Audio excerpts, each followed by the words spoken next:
ఆదికాండము మొదటి అధ్యాయం 26 వచనాల నుంచి కనుక మనం చూసినట్టయితే 28వ వచనంలో దేవుడు వారిని ఆశీర్వదించెను. ఎట్లనగా, మీరు ఫలించి అభివృద్ధి పొంది విస్తరించి భూమిని నిందించి దానిని లోపరుచుకొనుడి. సముద్రపు చేపలను ఆకాశ పక్షులను భూమి మీద ప్రతి జీవిని ఏలుడని దేవుడు వారితో చెప్పాను. దేవుని ప్రణాళిక ఏంటంటే, మన ద్వారా భూమి ఏం చేయగలని ఏలుబడి చేయాలి. తన సృష్టి అంతటిని ఎవరికి అప్పచెప్పాడు? మనకు అప్పచెప్పాడు. తన స్వరూపంలో పై వచ్చిన భాగంలో ఉంటది 26వ వచనంలో, దేవుడు మన స్వరూపమందు మన పోలిక చొప్పున నరులను చేయుదము,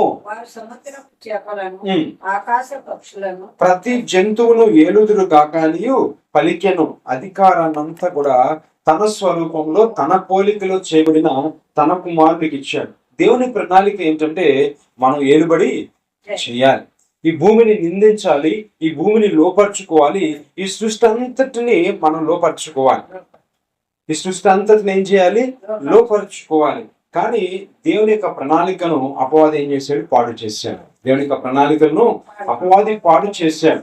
చూడండి, ప్రభు ఏమన్నాడు ఆదాము అవ్వలతో? మీరు భూమిని లోపరుచుకోండి, భూమిని నిందించండి, భూమిని ఏలుబడి చేయండి. ఈ సృష్టి అంతా కూడా, సముద్రపు చేపలు గాని, ఆకాశ పక్షులు గాని, ప్రతి చెట్టు, ఈ సృష్టి అంటే దేవుడు తాను చేసిన ఈ సృష్టి అంతటిని కూడా ఎవరికి ఇచ్చాడు? తన కుమారుడికి ఇచ్చాడు. తన కుమారుడికి అవ్వకి ఇవ్వడం జరిగింది. అపవాది దేవుని యొక్క ప్రణాళికను పాడు చేశాడు. దేవుని ఉద్దేశం చూడండి, ఏం చేయాలన్నట? మనం ఈ భూమిని నింపాలి. చూడండి, అదే ఆదికాండము 9వ అధ్యాయం మొదటి వచనం. ఆదికాండము 9వ అధ్యాయము మొదటి వచనం. మరియు దేవుడు నోవాహును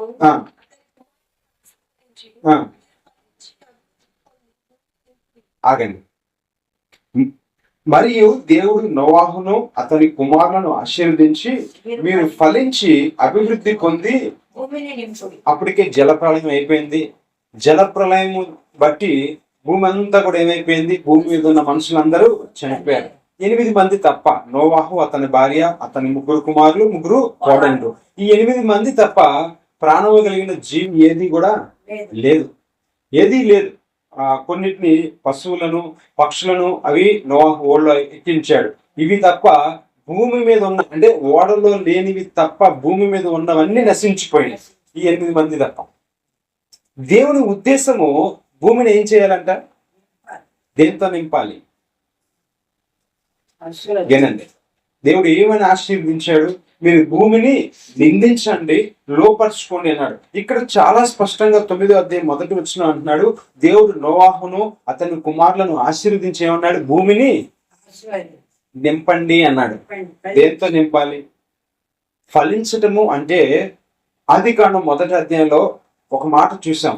ఆదాము అవ్వల్ని ఆశీర్వదించాడు, అంటే మీరు ఫలించండి అన్నాడు. మీరు ఫలించడము అంటే భూమిని మంచి పదార్థంతో నింపటం. భూమిని ఏం చేయాలి? మంచి దాంతో నింపాలి. కానీ ఆ అపవాది పాపపు ఆలోచన వాళ్ళు ప్రేరేపించి, పాపము భూమి మీద పెరిగిపోయి భూమి అంతా దేంతో నిండిపోయింది? ఇప్పుడు పాపంతో నిండిపోయింది. దేవుని ఉద్దేశం ఏంటి? భూమిని దేంతో నింపాలని? మంచితో నింపాలని. కానీ ఆదాము అవ్వలు మరి అపవాది యొక్క మాట విని భూమిని, అంటే వారి మనసులు చెరిపేశాడు. అపవాది ఏం చేశాడు? వారి మనసులు చెరిపాడు, భూమిని చెరిపేశాడు. మొత్తం దేవుని ప్రణాళిక అంతా కూడా తారుమారు చేసేసాడు. మరి నోవాహు కాలంకి వచ్చేసరికి గమనించండి, నోవాహు కాలంకి వచ్చేసరికి భూమి దేంతో నింపబడి ఉంది? 6వ అధ్యాయం చూడండి. ఆదికాండము 6వ అధ్యాయం మొదటి వచనం చూడండి.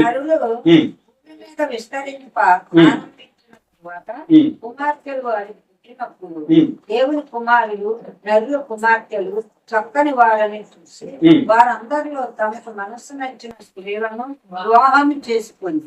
అప్పుడు యెహోవా, నా ఆత్మ నరులతో ఎల్లప్పుడూ వాదించుని వారు తమ అక్రమ విషయంలో నరమార్తులై ఉన్నారు. భూమి దేంతో నింపబడింది? అక్రమంతో. అక్రమం పెరిగిపోయింది. దేంతో నింపాలని ఆదాము అవ్వకి దేవుడు చెప్పాడో దానికి వ్యతిరేకంగా ఇప్పుడు ఏమైంది? అక్రమము, క్రమం లేని జీవితం. దేవుడు దేన్ని ఇష్టపడతాడు? మనం ఫలించడం అంటే, గుర్తుపెట్టుకోండి, మనం ఫలించడం అంటే ఏంటి చెప్పండి? మనం ఫలించడం అంటే ఏంటి?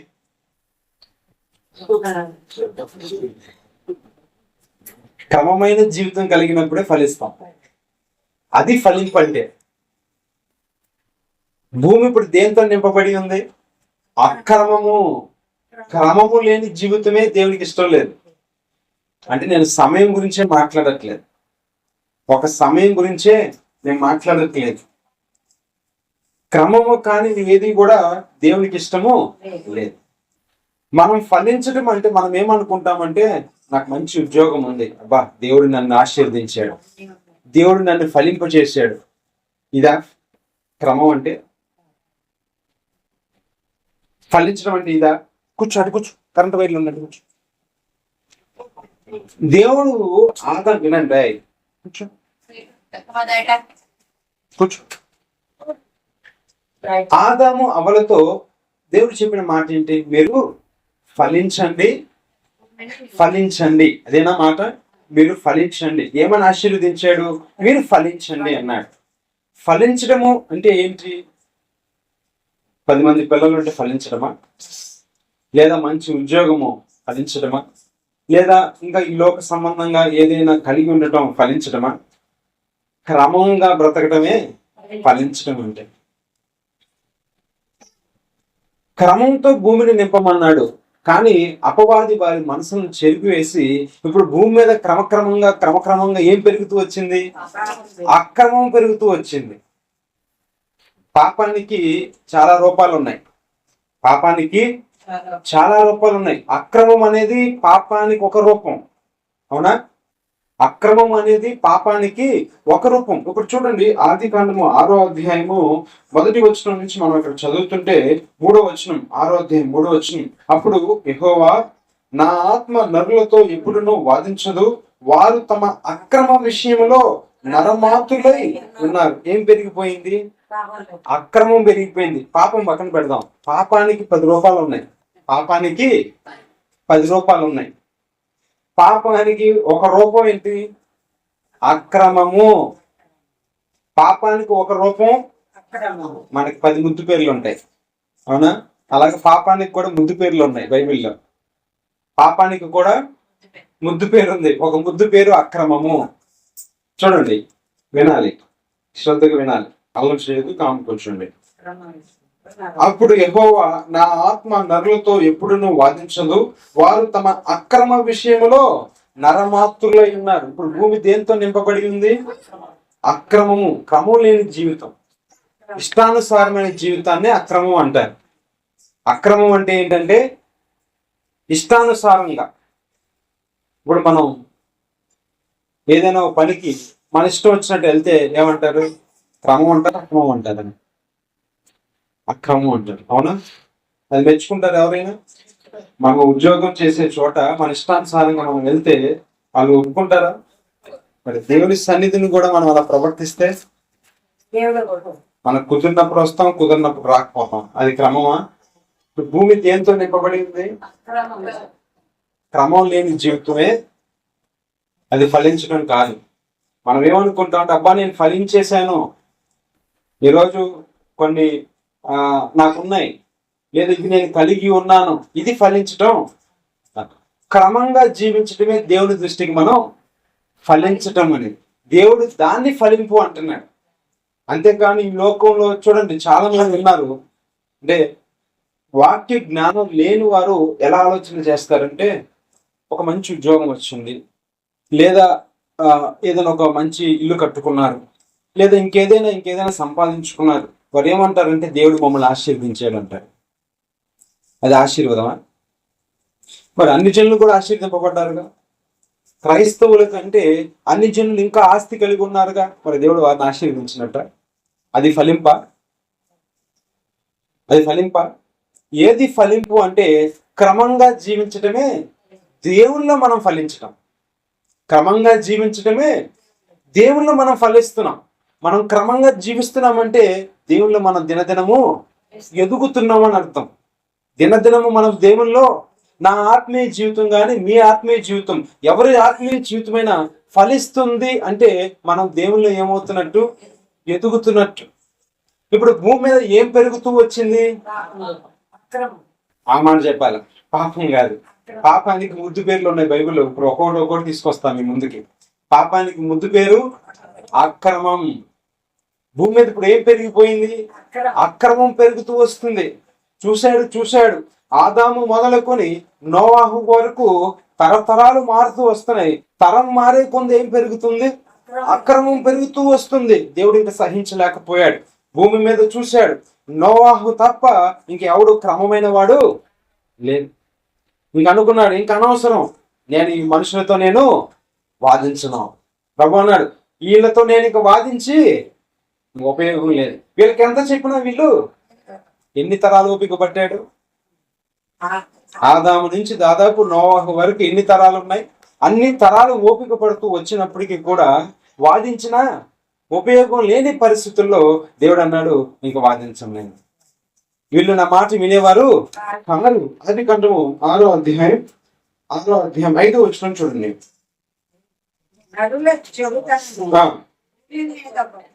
ఏమైపోయింది? చెడుతనం పెరిగిపోయింది. గొప్పదంటే ఏంటి? పెరిగిపోయింది, విస్తరించిపోయింది. నరుల చెడుతనం ఏమైపోయింది? విస్తరించిపోయింది. ఒకటి పాపానికి ముద్దు పేరు, ఒకటి అక్రమం అయితే రెండోది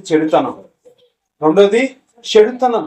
అక్రమం విస్తరించిపోయింది, అలాగే చెడుతనము పెరుగుతూ వచ్చేసింది. దేవుడు ఇంక చూస్తూ ఊరుకోలా, ఉపేక్షించలేదు. జలప్రలయాన్ని తీసుకొచ్చి భూమి మీదనున్న అక్రమాన్ని అంతా తుడిచివేసేసాడు. ప్రభు అనుకున్నాడు, ఈ జల ప్రళయంతో, ఈ అక్రమంతో నిండిన వారందరినీ శిక్షించి నిర్మూలన చేద్దామని అనుకున్నాడు. నిర్మూలన చేసేసాడు. ఇంకా అక్రమం చేసిన వారు కానీ చెడుతనం అనేది భూమి మీద లేకుండా పోయింది. భూమి మీద లేదు కానీ మనసులో ఉండిపోయింది. అందుకే ప్రభు అన్నాడు, మీరు చేతులు కాదురా అబ్బాయి కడుక్కోవాల్సింది, పైన అయితే కడుగుతున్నాం కానీ లోపల ఏం చేయలేకపోతున్నాం. ఇది కడుక్కుంటే ఫలించినట్టు. మనం బయట అయితే కడిగాడు, దేశాన్నంతా జల ప్రళయంతో ఏం చేశాడు? నాశనం చేసేసాడు. కానీ అపవాది ఏం చేశాడో తెలుసా?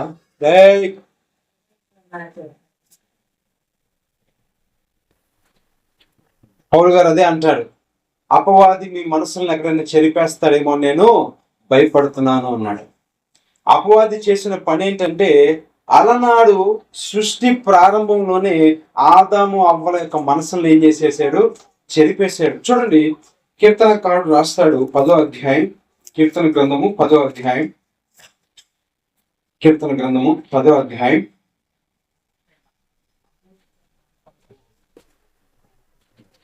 7వ వచనాన్ని చూడండి. 10వ అధ్యాయం 7వ వచనం. వారి నోరు శాపముతోనో కపటముతోనో, భూమి అక్రమంతో నింపబడి ఉంది, భూమి చెడుతనంతో నింపబడి ఉంది. భూమిని అయితే మొత్తం జలప్రలయంతో ఏం చేశాడు? కానీ హృదయం దేంతో నిండింది ఇప్పుడు? వారి నోరు శాపముతోనో కపటముతోనో వంచనతోనో నిండి ఉన్నది, వారి నాలుక క్రింద చేటును పాపము ఉన్నది. మనసులను కడగాలి. ఇప్పుడు బాహ్యానికి మొత్తం జల ప్రళయంతో కడిగేశాడు, అవునా? దేశాన్ని కడిగాడు దేంతో? జల ప్రళయంతో. కానీ ఆదాము అవ్వల యొక్క సంతతిలో ఉన్న ఆ బీజం అయితే మాత్రం ఏమైపోయింది? నాటుకుపోయింది. బీజం మాత్రం ఉండిపోయింది. అందుకని అన్నాడు, ద్వితోపదేశం కాలంలోనే రాయబడిన మాట ఏంటంటే, మీ శరీరానికి కాదు సున్నతి, మీ హృదయాలకి. ఇప్పుడు మారు మనసు అనేది దేనికి కావాలి? హృదయానికి కావాలి. స్వస్థత అనేది దేనికి కావాలి? హృదయానికి కావాలి. అందుకే అన్నాడు ప్రభు, ఏమన్నాడు? నీ శరీరానికి కాదురా అబ్బాయి, నీ హృదయాన్ని బాగు చేస్తానన్నాడు. అవునా? కాబట్టి భూమి దేంతో నిండిపోయిందో ఒక్కొక్క మాటని మనం చూస్తూ వద్దాం. 9వ అధ్యాయం ఆదికాండం 9వ అధ్యాయం 1వ వచనంలో ప్రభు చెప్పిన మాట, నోవాహు అతని కుమారుల్లో ఆశీర్వదించి ఏమన్నాడు? 9వ అధ్యాయం 1వ వచనం, మరియు దేవుడు నోవాహును అతని కుమారులను ఆశీర్వదించి మీరు ఫలించి ఆగండి భూమిని ఏం చేయాలి ఇప్పుడు? కానీ మనిషి దేంతో నింపాడంటే చూడండి, ప్రసంగి గ్రంథము 9వ అధ్యాయం, ప్రసంగి గ్రంథము 9వ అధ్యాయం 3వ వచనాన్ని చూడండి. ప్రసంగి గ్రంథము 9వ అధ్యాయం 3వ వచనం, అందరికీ ఒకటే గతి సంభవించును, సూర్యుని క్రింద జరుగువాటన్నిటిలో ఇది బహు దుఃఖకరమనియు, మరియు నరుల హృదయము చెడుతనముతో, నరుల హృదయం దేంతో? 9వ అధ్యాయం, ప్రసంగి గ్రంథము 9వ అధ్యాయం 3వ వచనాన్ని చూడండి. ప్రసంగి గ్రంథము 9వ అధ్యాయం 3వ వచనం, అందరికీ ఒకటే గతి సంభవించును, సూర్యుని క్రింద జరుగువాటన్నిటిలో ఇది బహు దుఃఖకరమనియు, మరియు నరుల హృదయము చెడుతనముతో, నరుల హృదయం దేంతో నిండిపోయింది? మనిషి ఏం చేశాడంటే తన హృదయాన్ని చెడుతో నింపాడు, భూమిని కూడా చెడుతో నింపాడు. అందుకే పెద్దలు ఒక సామెత చెప్తారు, ప్రసంగి 9:3, పెద్దలు ఒక సామెత చెప్తారు. ఏం చెప్తారు? ఇంటిని చూసిందే. ఇప్పుడు మనిషిని బట్టి దేశం పాడైపోతుంది. ఎవరిని చూస్తే ఇల్లు చూడవసరం లేదు, ఎవరిని చూస్తే ఇంటిని చూస్తే ఇళ్ళని చూడవసరం లేదు. ఇంటిని చూస్తే ఇంకెవరో చూడవసరం లేదు. అంటే ఆ ఇంట్లో ఉన్న స్త్రీ ఎలాంటిదో ఏది చెప్తుంది? మనిషి ఎలాంటి వాడో దేశం చెప్తుంది. దేశాన్ని చూస్తే మనిషి ఎలాంటి వాడో చెప్తారు. ఇంటిని చూస్తే ఏంటా సామెత చెప్పండి ఒకసారి. ఇంటిని చూస్తే ఇల్లాలు తెలిసిపోద్దంట. అంటే ఆ ఇంటి ఆ ఆడ మనిషి ఎలాంటిదో తెలిసిపోద్దండి. ఏమండి, ఎవరైనా మన ఇంటికి వచ్చారనుకోండి, ఇల్లుని చూస్తే అమ్మాయి పద్ధతి గల వ్యక్తి, అన్ని చక్కగా ఎక్కడ ఉన్నాయి, మంచిగా చదువుకుంది, నీట్గా ఉన్నాయి, బాగున్నాయి, చంద్ర అందరికి ఉందనుకో, ఏమనుకుంటారు? ఎంత సోమరిపోద్ది కనీసం అంటారా లేదా? అలాగే దేశాన్ని చూస్తే ఆ దేశంలో నివసించే ప్రజలు ఎలాంటి వారో చెప్పచ్చు. అవునా? దేశం బాగుందనుకుందాం. దేశం బాగుందంటే ఎవరిని బట్టి దేశం బాగుందని అర్థం? దేశంలో నివసించే ప్రజలను బట్టి అర్థం. ఇప్పుడు మనిషి దేంతో నిండి ఉన్నాడని ప్రసంగి గ్రంథకర్త చెప్తున్నాడు, సొలొమోను గారు చెప్తున్నారు. 9వ అధ్యాయం 3వ వచనంలో, నరుల హృదయము చెడుతనముతో నిండి ఉన్నది, వారు బ్రతుకు కాలమంతయు వారి హృదయమందు వెర్రితనమందును, తరువాత వారు మృతుల యొద్దకు పోదురని. ఇదియు ఏంటంట? దేంతో నిండి ఉందంట? వెర్రితనంతో నిండి ఉంది.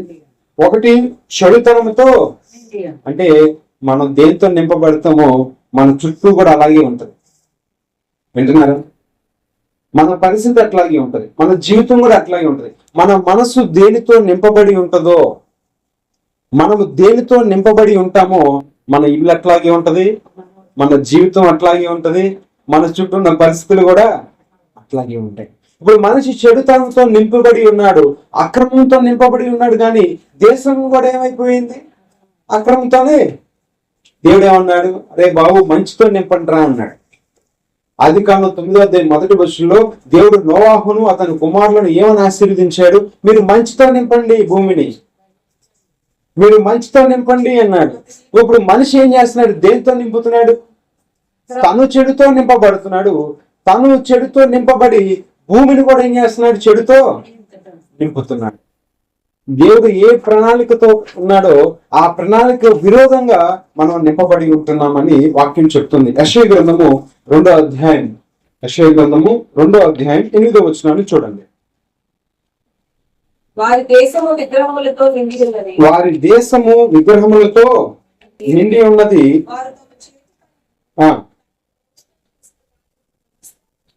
చాలు. వారి దేశము విగ్రహములతో. ఇప్పుడు దేశం దేంతో నింపబడి ఉంది?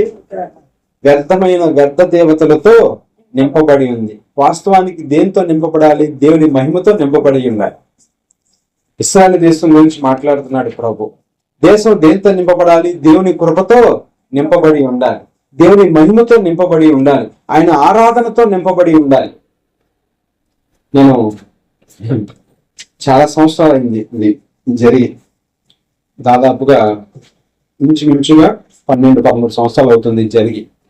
సుభాష్ నీకు ఒకసారి టైఫాయిడ్ జ్వరం వస్తే అప్పుడు ఏ హాస్పిటల్ తీసుకెళ్ళాలో తెలియక సిఎస్ రావు హాస్పిటల్ తీసుకెళ్ళాను. నేను తిరుపతి దగ్గర ఉన్న సిఎస్ రావు హాస్పిటల్ తీసుకెళ్తే అది హాస్పిటల్ అర్థం కాల, గుడి అర్థం కాల. నాకు అన్ని విగ్రహాలతో నింపబడి ఉన్నాయి. అంత పొగ, దట్టమైన పొగ సాంబ్రాన్ని వేస్తున్నారు. దేంతో నింపబడి ఉంది? విగ్రహాలతోనూ ఆ విగ్రహానికి వాళ్ళు అర్పించే సాంబ్రాణితో. నాకు భయం వేసింది అక్కడ చూసి. జరిగి దాదాపు 14 సంవత్సరాలు అవుతుంది. అది హాస్పిటల్ గుడో నాకు అంతగా విగ్రహాలతో నింపబడి ఉంది. పొగ, దట్టమైన పొగ సాంబ్రాన్ని వేస్తున్నారు. ఇక్కడ ఇశ్రాయేలు ప్రజలు కూడా దేంతో నింపేశారు? ఆ దేశాన్ని, దేవుని మహిమతో కప్పబడి ఉండాల్సిన దేశాన్ని విగ్రహాలతో నింపేశారు. దేశమే కాదు, మన హృదయాన్ని కూడా మనం దేంతో నింపుతున్నాం? వ్యర్థమైన వాటితో నింపుకుంటున్నాం. దేవుడు ఏమన్నాడు? నోవాహును అతని కుమారులను ఆశీర్వదించేమన్నాడు, మంచితో నింపండి అన్నాడు. ఏం నింపాలి? మంచితో నింపండి, అప్పుడు ఫలించినట్టు. వ్యర్థమైనవి మనం పెట్టుకొని మనం ఫలించాము అంటే అన్నిలు ఫలిస్తున్నారు, మనం కూడా. మీరు చూడండి, మామిడి చెట్టు విస్తరిస్తుంది, దానికి అది విస్తరిస్తుంది, మంచి కాయలు వస్తాయి, అవునా? గన్నేరు చెట్టు విస్తరిస్తుంది, దానికి కూడా. అంటే అది ఫలించినట్ట, ఇది ఫలించినట్ట? దానికి కాయలు వస్తున్నాయి. అది చెడుతో, గన్నేరు చెట్టు మంచిదా చెడ్డదా? అది కాయలతో నింపబడి ఉంది, అవునా? మొల చెట్టు చూడండి, ఒక్కొక్క చెట్లు ఉంటాయి, పెద్ద మొల చెట్లు, అవి ఫలిస్తాయి, దానికి కాయలు వస్తాయి, దానికి పువ్వులు వస్తాయి. మరి మంచి చెట్టు కూడా అంటే ఇది ఫలించినట్ట, అది ఫలించినట్ట? రెండు ఫలించినట్టే, కానీ ఇది మంచితో ఫలించబడలేదు, ఇది మంచితో. ప్రభు ఏ మంచిని చూస్తున్నాడు? అందరం ఫలిస్తాం, అన్యులు ఫలిస్తున్నారు, మనం కూడా ఫలిస్తున్నాం. దేవుని దృష్టికి ఫలించడం అంటే క్రమమైన జీవితంతో ఎప్పుడైతే ఉంటామో అదే మనం ఏం చేయబడతాం? ఫలించినట్టు లెక్క. అంతేకాని ఈ లోక సంబంధమైన వ్యర్థమైన వాటితో మనం ఫలించినంత మాత్రాన మనం దేవుని దృష్టికి ఫలించినట్టు కాదు. క్రమముగా మన జీవితం ఎప్పుడైతే ఉంటుందో అప్పుడే మనం దేవుని దృష్టిలో ఏం చేయబడినట్టు? ఫలించినట్టు. దేవుని దృష్టిలో మనం ఫలించడం అంటే ఏంటో కూడా నేను వాక్య భాగంలో నేను ముందు ఉంచుతాను. భూమి దేంతో నింపబడింది? అక్రమముతో, 2 చెడుతనముతో, 3 విగ్రహాలతో నింపబడి ఉంది. 4 చూద్దాము. ఇర్మియా గ్రంథకర్త ద్వారా ప్రభు మాట్లాడుతున్నాడు. ఇర్మియా గ్రంథం 23వ అధ్యాయం 10వ వచనం. త్వరగా వెళ్తాం, సమయం అవుతుంది కదా. ఇర్మియా గ్రంథము 23వ అధ్యాయం 10వ వచనం. దేంతో? దేశము వ్యభిచారులతో, జనులు నడవడి చెడ్డదాయను, వారి శౌర్యము అన్యాయములకు ఉపయోగించుచున్నది కనుక దేశం దేంతో నింపబడి ఉంది? మీకు ఆశ్చర్యకరమైన ఒక విషయం చెప్తా, మీకు దుఃఖపడే విషయం చెప్తాను. చూడండి, ప్రభుత్వాలే వ్యభిచారం చేయడానికి అనుమతిస్తున్నారు. అమెరికా దేశం ఇలాంటి సంపన్న దేశాలు తప్పుకి ఎవరు అనుమతిస్తున్నారు? పురుషులతో పురుషులు, స్త్రీలతో స్త్రీలు. ప్రభుత్వాలే అనుమతులు ఇస్తున్నాయి. మన భారతదేశం కూడా అనుమతించింది. దేశం దేనితో నింపబడి ఉంది? రోమిలికి రాసిన పత్రిక. ఇది కొత్త ఏం కాదు. మీరు అనుకుంటున్నారు ఈ రోజు ఇలా జరుగుతుందని అనుకుంటున్నారు. 2000 సంవత్సరాల కిందటే రోమిలికి రాసిన పత్రికలో పౌలు గారు చెప్తున్నారు. చూడండి, రోమా సంఘానికి రాస్తూ అప్పుడే రోమా సంఘంలో అది ఉన్నట్టుగా ఇక్కడ పౌలు గారు చెప్తారు. చూడండి, రోమిలికి రాసిన పత్రిక 1వ అధ్యాయం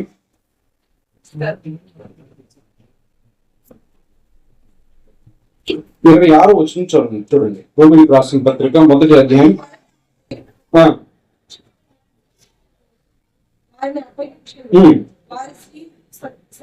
వారి స్త్రీలు సైతము స్వాభావికమైన ధర్మమును విడిచి అనుసరించిరి.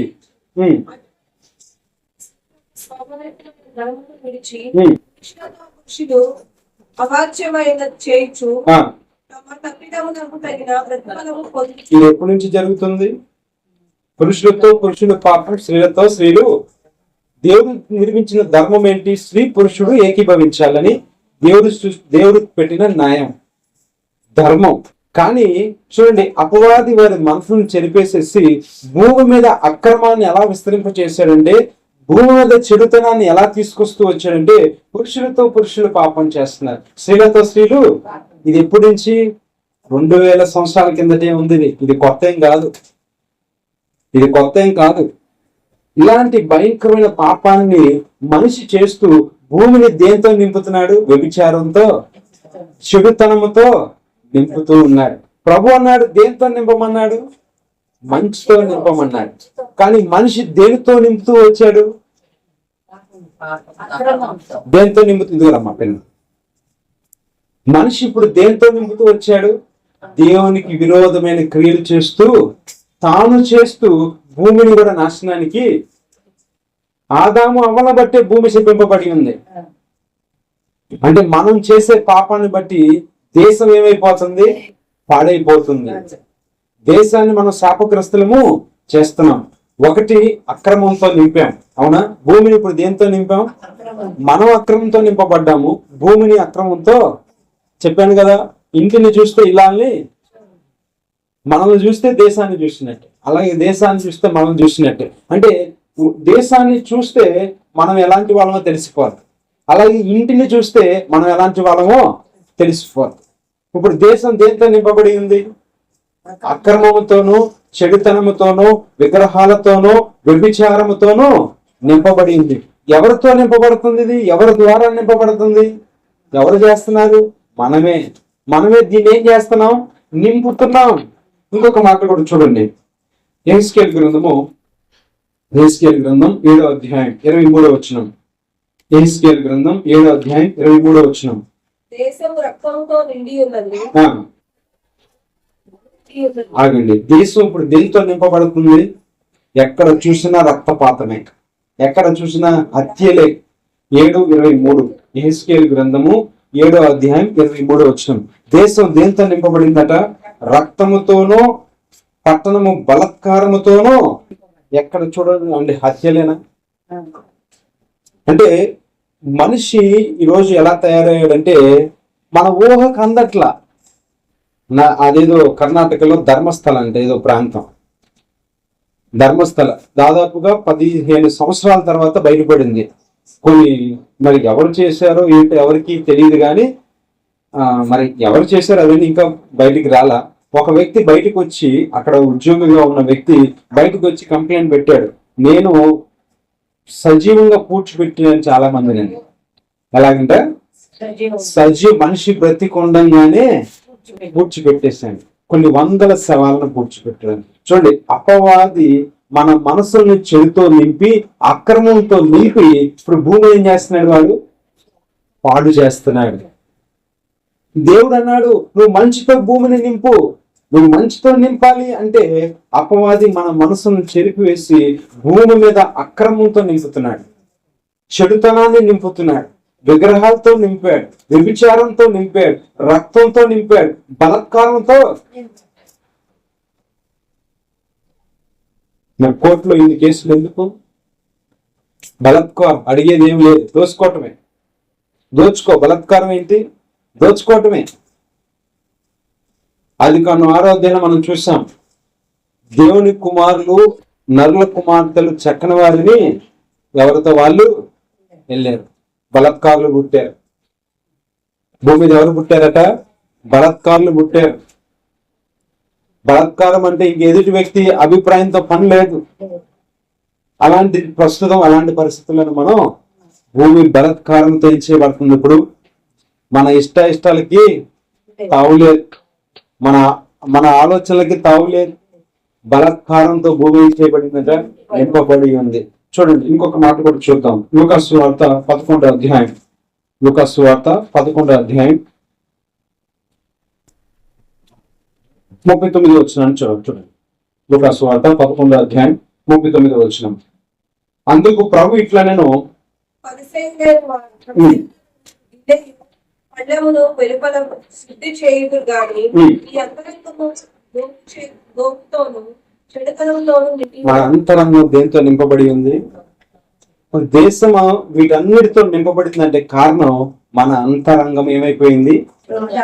చెడుతనం. మన మనస్సులో ఉన్న చెడుతనాన్ని బట్టి దేశం ఇప్పుడు రక్తంతో నింపబడుతుంది. మన అంతరంగం చెడుతో నింపబడిన దాన్ని బట్టి ఇప్పుడు పాపం భూమి మీద విస్తరిస్తుంది. మన అంతరంగము చెడిపోయినది కాబట్టి దేశం మీద ఇంత ఘోరమైన వ్యభిచారం. మన అంతరంగం ఇప్పుడు ఏది శుద్ధి చేయాలి? ఇప్పుడు ఏది శుద్ధి చేయబడితేనే దేశం బాగుపడుతుంది? అందుకే ప్రభు ఏం చేశాడంటే, వినండి జాగ్రత్తగా, నేను ముగిస్తున్నాను, వినండి, ఒక మాట చెప్పి ముగించేస్తాను. నోవాహు దినములలో భూమి అంతా దేంతో నింపబడింది? చెడుతనముతో నింపబడింది. ఇప్పుడు ఆ చెడంతటిని తీసివేయడం కోసం మనుషులందరినీ దేవుడు ఏం చేశాడు? నాశనం చేశాడు. అమ్మ వింటున్నారా? నోవాహు తప్ప భూమి మీద ఉన్న ప్రతి ఒక్కరు కూడా పాపం చేశాడని వాక్యం చెప్తుంది. నోవాహు తప్ప. నోవాహు వినాలి, నోవాహే నీతిపరుడు. నోవాహు తన కర్మలలో నీతిపరుడు. నోవాహు తప్ప ఇంకా మంచోడు భూమి మీద కనపడదు. అంటే మిగతా వాళ్ళందరూ దేనితో నింపబడ్డారు కాబట్టి వాళ్ళందరినీ ఏం చేశాడు? దేవుడు నాశనం చేశాడు. మరి ఈ దినాలలో మరి మనం కూడా మన అంతరంగం కూడా పాపంతో నింపబడి ఉంటే మరి మనల్ని కూడా ఏం చేయాలి? నాశనం చేశాడా? ప్రభుకి అర్థమైంది ఏమనంటే, వీళ్ళు పాపం చేస్తున్నారు, వీళ్ళని చంపుకుంటూ పోతే ఏం ఉపయోగం? కడగాల్సింది దేశాన్ని కాదు, వీరి అంతరంగాల్ని. అందుకనే ప్రభు ఏం చేశాడంటే, తానే కుమారునిగా ఈ లోకానికి వచ్చి మన అంతరంగాల్ని అడిగాడు. వాక్యము ద్వారా మన అంతరంగాల్ని ఏం చేశాడట? పోయిన దాన్ని బట్టి దేశం పాడైపోతుంది. అమ్మా వింటున్నారా? మన అంతరంగం చెడిపోయింది కాబట్టి దేశం చెడిపోతుంది. అంటే మనలో పుట్టే చెడు ఆలోచనలే భూమిని ఏం చేస్తుంది? అవ్వను బట్టి, ఆదవును బట్టే కదా భూమి శపింపబడి ఉంది. ఈరోజు భూమి పాడైపోతుంది, దేశం పాడైపోతుంది అంటే దానికి కారణం ఎవరు? మనం. కానీ మొదటిలో మనుషులందరినీ నాశనం చేశాడు పాపాన్ని బట్టి. కానీ ప్రభువు నిజంగా దేవుని ఆలోచన ఎంత గొప్పదంటే, మనుషుల్ని పాడు చేస్తే వచ్చేది ఏంటి? ఆయన అందరం మన ఆయన బిడ్డలమే కదా, ఆయన కుమారులమే కదా. నా బిడ్డలను నేను పాడు చేసుకోవటం ఎందుకని చెప్పి ఆయన ఒక చక్కని ఆలోచన చేసి ఏం చేశాడంటే, వీరి పాపాన్ని కడగా, వీరిలో ఉన్న పాపపు ఆలోచనలు తీసివేయాలని చెప్పి మన అంతరంగాన్ని ఏం చేశాడంటే వాక్యంతో పరిశుద్ధపరిచాడు. మనం ఫలించాలి. అందుకనే ఒక మాట చూడండి, యోహాను సువార్త 15వ అధ్యాయం. యోహాను సువార్త 15వ అధ్యాయం 8వ వచనం చూడండి. 15:8. మీరు బహుగా ఫలించడం వలన మనం ఫలించబడాలి అని దేవుని యొక్క ఉద్దేశం. మనం ఏం చేయబడాలి? ఫలించాలి. మనం బహుగా ఫలించడం వల్ల ఎవరికి మహిమ వస్తుంది? దేవునికి మహిమ వస్తుంది, మన తండ్రికి మహిమ వస్తుంది. మరి మనం చెడుతనము, మన అంతరంగం పాడైపోయి ఉండి అబ్బా నేను ఫలించానంటే అది మహిమ వస్తుందా? నా అంతరంగం సరిగా లేకుండా నేను ఫలించటం వల్ల దేవునికి మహిమ వస్తుందా? కాబట్టి ముందు ఏం చేయబడాలి? మన అంతరంగాన్ని శుద్ధి చేయాలి. ప్రభు అదే అంటున్నాడు అక్కడ. పరిసయ్యులతోనూ శాస్త్రులతో అంటున్నాడు, మీరు పళ్ళెమును గిన్నెయు కడుగుతారు గాని మీ చేతులు శుద్ధిపరచుకుంటారు గాని మీ అంతరంగం దోపుతోనూ చెడుతనముతో నిండి ఉంది అన్నాడు. మన అంతరంగాన్ని దేవుడు శుద్ధి చేయడానికి లోకానికి వచ్చాడు. యేసు ప్రభు ఈ భూమి మీదకి రావటానికి గల ముఖ్య కారణం ఏంటంటే, ముందు మన అంతరంగం బాగు చేయాలి, మన హృదయ ఆలోచనలు బాగు చేయాలి. ఎప్పుడైతే మన హృదయ ఆలోచనలు బాగుంటాయో, మన అంతరంగం బాగుంటుందో, అప్పుడు మనం దేవుళ్ళు ఏం చేయబడినట్టు? ఫలించినట్టు. మన అంతరంగం బాగోకుండా, మన ఆలోచన విధానం బాగోకుండా, మన నడవడి బాగోకుండా నేను ఫలించాను అంటే దానివల్ల తండ్రికి ఏమి రాదు? మహిమ రాదు. ఈ లోకంలో ఒకవేళ నువ్వు మహిమపరచబడచ్చు, అబ్బా ఇతడు ధనవంతుడురా, ఇతడు భలే సంపాదించేస్తున్నాడు రా, ఇతడు మంచి ఉద్యోగిరా అని ఈ లోకంలో నువ్వు మహిమపరచబడతావేమో కానీ నీ అంతరంగం బాగోనంత వరకు, నీ ఆలోచన విధానం బాగోనంత వరకు దేవునికి మహిమ, ఈ లోకంలో నువ్వు మహిమపరచబడతావు. నీ ధనాన్ని బట్టి, నీ ఉద్యోగాన్ని బట్టి, నీ స్థాయిని బట్టి ఈ లోకంలో నువ్వేం చేయబడతావు? మహిమపరచబడతావు. కానీ నీ ద్వారా దేవునికి ఏమి రాదు. నీ ద్వారా దేవునికి మహిమ రావాలి, నా ద్వారా దేవునికి మహిమ రావాలంటే మన అంతరంగం మంచితో నింపబడాలి. అందుకే ప్రభువు అన్నాడు నోవాహుతోనూ అతని కుమారులతో ఏమన్నాడంటే, మీరు ఫలించండి, ఆశీర్వదించండి, భూమిని నింపండి. నీ మనసు మంచితో నిండితే భూమి కూడా భూమి ఏం చేయబడింది. అందుకే అన్నాను, ఇంటిని చూస్తే నిన్ను చూస్తే దేశాన్ని చూడాలి. అంటే నీ మనస్సు బాగుందనుకో, నీ ఆలోచన విధానం బాగుందనుకో, నువ్వు ఉండే ప్రాంతం బాగుంటది, నీ దేశం బాగుంటది. అందుకే అన్నాడు రాజు మంచివాడైతే దేశం అంతా కూడా, పరిపాలన బాగున్నప్పుడు దేశం అంతా కూడా ఎలా ఉంటది? క్షేమంగా. దావీదు పరిపాలన చేస్తున్నప్పుడు రాజ్యం అంతా కూడా నెమ్మదిగా ఉందంట. రాజుల గ్రంథంలో ఒక రాజు పరిపాలన చేశాడు. ఆ రాజు పరిపాలన చేసినంత కాలము దేశం అంతా నెమ్మదిగా, ఆ రాజును బట్టి కాదు కానీ ఆ రాజు యొక్క హృదయ ఆలోచనను బట్టి దేశం నెమ్మదిగా ఉంది. ఆ రాజు యొక్క మంచి మనసును బట్టి దేశం అంతా నెమ్మదిగా ఉంది. నీ హృదయం కూడా మంచిదిగా ఉంటే దేవుడికి ఏమొస్తుంది? మహిమ వస్తుంది. నీ అంతరంగం బాగున్నప్పుడు, నీ ఆలోచన విధానం బాగున్నప్పుడు, నీ మాట తీరు బాగున్నప్పుడు నీ ద్వారా దేవునికి ఏమొస్తుంది? అందుకే అన్నాడు మీరు బహుగా ఫలించడం వలన ఎవరు మహిమపరచబడతారు? బహుగా ఫలించడం అంటే ఆత్మ ఫలములతో నింపబడటం. బహుగా ఫలించడం అంటే ఆత్మ ఫలాలు 9 ఫలాలు ఉన్నాయి. సంతోషము, సమాధానము, దీర్ఘశాంతము, దయాళుత్వము, ఆశానిగ్రహము, దయ, సహోదర ప్రేమ. అవునా? ఇవి నీలో ఉన్నప్పుడే నువ్వు ఫలించినట్టు. ఇవి లేకుండా నువ్వు ఫలించినా దానివల్ల నువ్వు ఈ లోకంలో మహిమపరచబడతావు. కానీ ఎవరికి రాదు మహిమ? దేవునికి మహిమ రానే రాదు. పౌలు గారి ద్వారా దేవునికి మహిమ వచ్చింది. 12 మంది అపోస్తుల ద్వారా దేవునికి మహిమ కలిగింది. వారి ద్వారా దేవుడు మహిమపరచబడ్డాడని లేఖనాలు చెప్తున్నాయి. అవునా? తను ఏర్పాటు చేసుకున్న ఆ 12 మంది శిష్యుల ద్వారా ఎవరికి మహిమ కలిగింది? పౌలు గారి ద్వారా. పౌలు గారి దెబ్బలు తిన్నప్పుడు, పౌలు గారి స్వార్థ విషయంలో మరి ప్రాణాపాయ స్థితిలో ఉన్నప్పుడు వారి ద్వారా ఎవరికి మహిమ కలిగింది? అది ఫలించడం అంటే. ఈ లోక సంబంధంగా మనం ఫలిస్తాం, అన్యులు ఫలిస్తారు, మనం కూడా ఫలిస్తాం. మనం ఈ లోక సంబంధమైన ఫలింపు వలన దేవునికి మహిమ, మన దేవునికి మన ద్వారా మహిమ రావాలంటే మన అంతరంగం బాగుండాలి. మన అంతరంగం బాగోనంత వరకు మనం ఫలించిన వారం కాము. మనం ఫలించిన వారం కాదు కానీ దేవునికి మహిమ తీసుకొచ్చిన వారం అంత